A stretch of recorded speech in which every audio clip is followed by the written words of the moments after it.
1 Petrus 3:15. Celine sorry.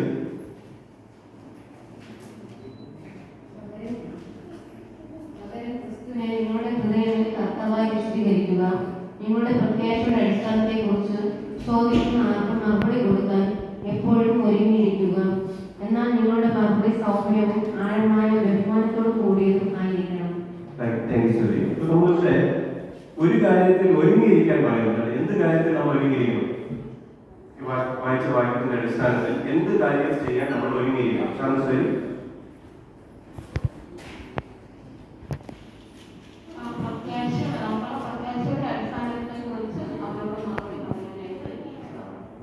വിശ്വാസത്തെ കുറിച്ചോ Bible ഉപദേശങ്ങളെ കുറിച്ചോ ചോദ്യം ചോദിക്കുമ്പോൾ ഉത്തരം കൊടുക്കാൻ നമ്മൾ എപ്പോഴും റെഡി ആയിരിക്കുന്നതാണ്.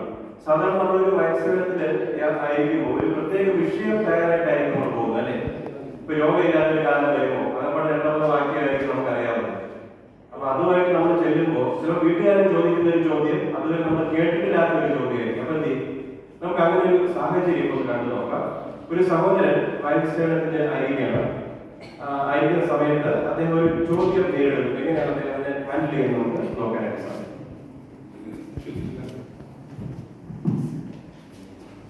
നമസ്കാരം. എന്റെ പേര്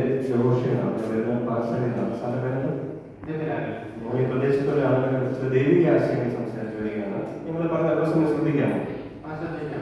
ഇന്ന് നമ്മുടെ ലോകത്ത് എവിടെ നോക്കിയാലും ഈ രോഗവും മരണവും കൂടിക്കൊണ്ടിരിക്കുകയാണ്. എന്താണ്? ഞാൻ എക്കോടെ സാക്ഷി. എന്താ സർ?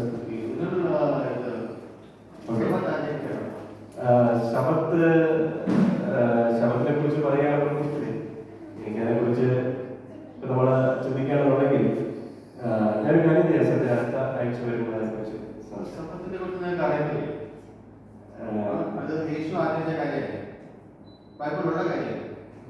ബൈബിളില് ഉള്ളതാണ്. ദൈവം ആ ദിവസം സൃഷ്ടിച്ചു, കുറിച്ച് ചിന്തിച്ചിട്ടില്ല. ഞാൻ അടുത്ത് വരുമ്പോൾ ഇതിനെ കുറിച്ച് പറയാം.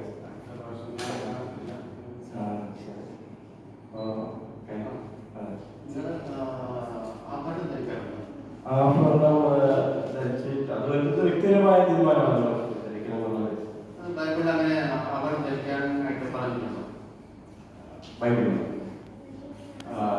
ബൈബിളില്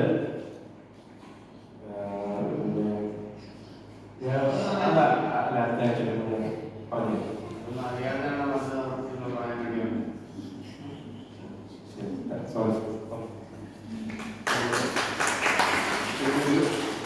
നമ്മള് ചിന്തിച്ചത് ഒരു അപ്രതീക്ഷിതമായ ഇതുപോലെയുള്ള ചില ചോദ്യങ്ങൾ ചിലപ്പോൾ നമ്മുടെ സ്പെഷ്യലായിരിക്കുമ്പോൾ വന്നേക്കാം, അല്ലെ?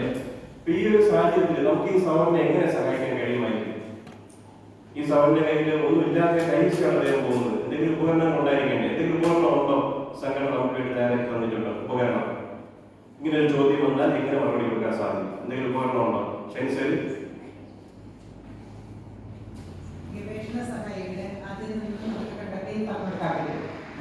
ഗവേഷണ സഹായമുണ്ട്. അതുപോലെ നമുക്ക് നല്ലൊരു ഉപകരണമുണ്ട്, JW ലൈബ്രറി. ഇതില്ലാതായി പോകുന്നില്ല. എല്ലാവരുടെ മൊബൈലിൽ നമ്മളെല്ലാവരും ഇൻസ്റ്റാൾ ചെയ്ത് വെച്ചിട്ടുണ്ട്. അപ്പൊ ഇപ്പൊ നമ്മൾ ഈ വീട്ടുകാരൻ ചോദിച്ച ചോദ്യത്തിന് ഉത്തരം കണ്ടെത്താൻ നമുക്ക് സാധിക്കും.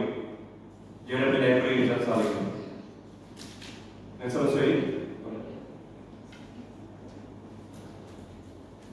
ഇത് നിങ്ങളുടെ ഇടയിൽ നിന്ന് മാറ്റിക്കളയെന്ന് പറയുന്നു.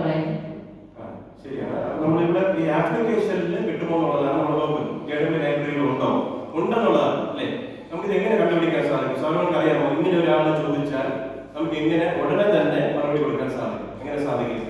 നമ്മുടെ കയ്യിൽ JW ലൈബ്രറി ഇൻസ്റ്റാൾ ചെയ്തിട്ടുള്ളവർക്ക് എടുക്കാം, ഫോൺ എടുക്കാം, അതിനുള്ളവർക്ക്. അതിനകത്ത് നമ്മൾ പോവുകയാണെന്നുണ്ടെങ്കിൽ ഈ താഴെ ലൈബ്രറി എന്നൊരു ഭാഗം കാണുന്നുണ്ടോ? ലൈബ്രറി എന്നൊരു ഓപ്ഷൻ ഉണ്ട് ഏറ്റവും താഴെ. അതായത് ഹോം ബൈബിൾ ലൈബ്രറി. അവിടെ അത് തൊടാൻ സാധിക്കും.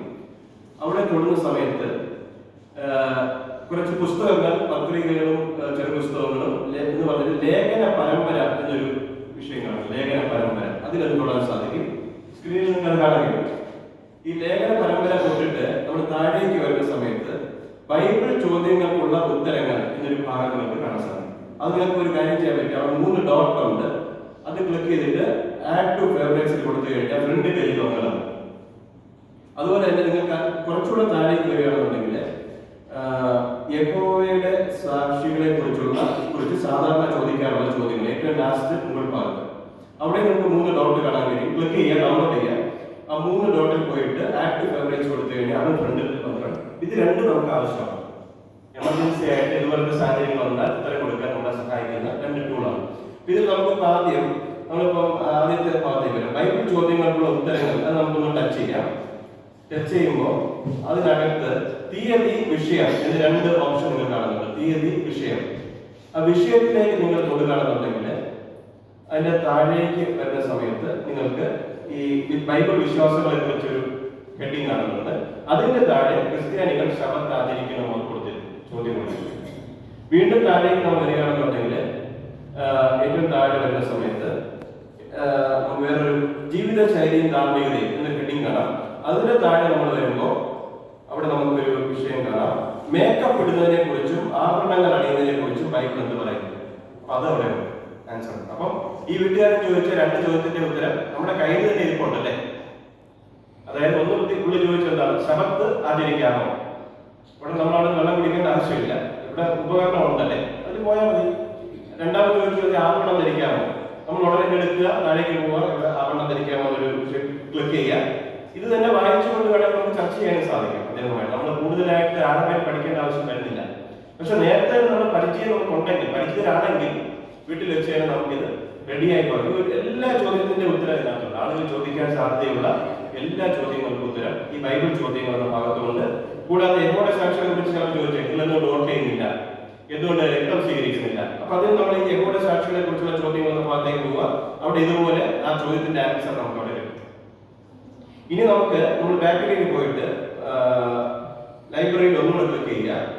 ഒന്നുകൂടെ ക്ലിക്ക് ചെയ്തിട്ട് മുകളിലേക്ക് പുസ്തകങ്ങൾ ക്ലിക്ക് ചെയ്യുക. പുസ്തകത്തിലേക്ക് ക്ലിക്ക് ചെയ്ത് ഏറ്റവും താഴെ വരുമ്പോൾ അവിടെ പഴയ പ്രസിദ്ധീകരണങ്ങൾ എന്ന ഭാഗത്ത് തിരുവെഴുത്തുകളിൽ നിന്ന് ന്യായവാദം ചെയ്യൽ ഒരു പുസ്തകമുണ്ട്. അവിടെ 3 ഡോട്ട് ഉണ്ട്. അതും കൂടെ ഫ്രണ്ടിൽ ആഡ് ചെയ്ത് വെച്ച് കഴിഞ്ഞാൽ എന്തെങ്കിലും വളരെ ആഴമായ സബ്ജക്റ്റാണ് ചോദിക്കുന്നതെങ്കിൽ നമുക്ക് ഗവേഷണം ചെയ്ത് ഉപയോഗിക്കേണ്ട ആവശ്യം വരുന്നില്ല. വേണമെങ്കിൽ അതും കൂടെ നമുക്ക് ആഡ് ചെയ്ത് വെക്കാം. 3 ഉപകരണമുണ്ട്. അതായത് ബൈബിൾ ചോദ്യങ്ങൾക്കുള്ള ഉത്തരങ്ങൾ 1, യഹോവയുടെ സാക്ഷികളെ കുറിച്ച് ചോദിക്കാനുള്ള ചോദ്യങ്ങൾ 2, ന്യായവാദ പുസ്തകം 3. ഇത് 3 നമ്മൾ ഫ്രണ്ട് പേജിൽ ആക്കി വെച്ച് കഴിഞ്ഞാൽ ഏത് ചോദ്യം വന്നാലും ഉടനെ നമുക്ക് എന്ത് ചെയ്യാൻ പറ്റും, അത് ക്ലിക്ക് ചെയ്ത് ആൻസർ അപ്പം തന്നെ കൊടുക്കാൻ പറ്റും അല്ലേ. ഇപ്പൊ നമ്മൾ ഈ വീട്ടിലൊക്കെ ഈ സർവീസ് ചെയ്യുന്ന സമയത്ത് നമ്മൾ ആളുകൾ വിളിക്കും. വാഷിംഗ് മെഷീൻ റിപ്പയർ ആയി, ഫ്രിഡ്ജ് കേടായി, നമ്മൾ സർവീസ് സെന്ററിൽ നിന്ന് ആളെ വിളിക്കും. ആൾ ഓടി വരുമ്പോൾ വെറും കൈയോടെ ആയിരിക്കും വരുന്നത്. വന്ന് നോക്കിയപ്പോൾ ഒരു ഉപകരണമില്ല, ഒന്നുമില്ല. പിന്നെ വീട്ടിൽ പോയിട്ട് വരാൻ അങ്ങനെയാണ് അവർ പറയുന്നത്. അവരൊരു ബോക്സും സാധനമായിട്ട് കൊണ്ടുവരില്ലേ, അതിനകത്ത് പണി സാധനങ്ങളൊക്കെ ഉണ്ടായിരിക്കും. സ്പാനറോ സ്ക്രൂ ഡ്രൈവറോ പല ടൈപ്പിലുള്ളതുണ്ടായിരിക്കും. ഇതെല്ലാം ഉണ്ട്, പക്ഷെ അയാൾക്ക് എടുക്കാൻ കഴിയില്ല. സാധനങ്ങളുടെ കയ്യിലുണ്ട്, പക്ഷെ ഒന്നും ഉപയോഗിക്കാൻ കഴിയില്ല. എന്തെങ്കിലും പ്രയോജനമുണ്ടോ? ഒരു പ്രയോജനമില്ല. അപ്പൊ നമ്മൾ പഠിച്ചു വെച്ചിരിക്കുകയാണെന്നുണ്ടെങ്കിൽ നമുക്ക് ഇങ്ങനെയുള്ള ഏത് ചോദ്യം വന്നാലും നമുക്ക് വളരെ പെട്ടെന്ന് തന്നെ അവർക്ക് ആൻസർ കൊടുക്കാൻ സാധിക്കുന്നതാണ്. നല്ലൊരു പുതിയൊരു ആശയം സൗകര്യം പഠിച്ചിരിക്കുന്നു വിചാരിക്കുന്നു. എന്തെങ്കിലും സംശയം ഉണ്ടെങ്കിൽ മീറ്റിംഗിന് ശേഷം അതിനെക്കുറിച്ച് ചോദിക്കാവുന്നതാണ്. നമുക്ക് കാണിച്ചു തരാൻ കഴിയും. എല്ലാവരുടെയും ഫോണിൽ ഇൻസ്റ്റാൾ ചെയ്ത് വെച്ച് കഴിഞ്ഞാൽ ഇതുപോലുള്ള ഏത് ചോദ്യങ്ങൾ വന്നാലും നമ്മൾ വീട്ടിൽ വെറുതെ ഇരിക്കുന്ന സമയത്ത് ഓരോ ചോദ്യങ്ങളായിട്ട് നമുക്ക് എടുത്ത് നോക്കാം. ഇതിന്റെ ആൻസർ എന്താണ്? തൃത്വം, ദൈവം തൃത്വമാണെന്ന് പറയുന്നത് ഇതിനകത്ത് കൊടുത്തിട്ടുണ്ട്. തൃത്വമാണോ? പഠിച്ചു വെക്കുകയാണെന്നുണ്ടെങ്കിൽ നമുക്ക് അറിവ് ലഭിക്കും. ആ അറിവ് നമുക്ക് ആളുകൾക്ക് പറഞ്ഞു കൊടുക്കാൻ സാധിക്കുന്നതാണ്. ഇങ്ങനെ ചെയ്യാൻ എല്ലാ സൗകര്യങ്ങളെയും പ്രോത്സാഹിപ്പിക്കുകയാണ് ചെയ്യുന്നത്. ഒരിക്കൽ കൂടി നന്ദി പറയുന്നു. നമ്മുടെ വാക്സിൻ യോഗം ഇവിടെ അവസാന ഭാഗത്തേക്ക് വന്നിരിക്കുകയാണ്. നമുക്ക് ദാസവരന്റെ പ്രാർത്ഥനയോടുകൂടെ നമുക്ക് അവസാനിപ്പിക്കാം.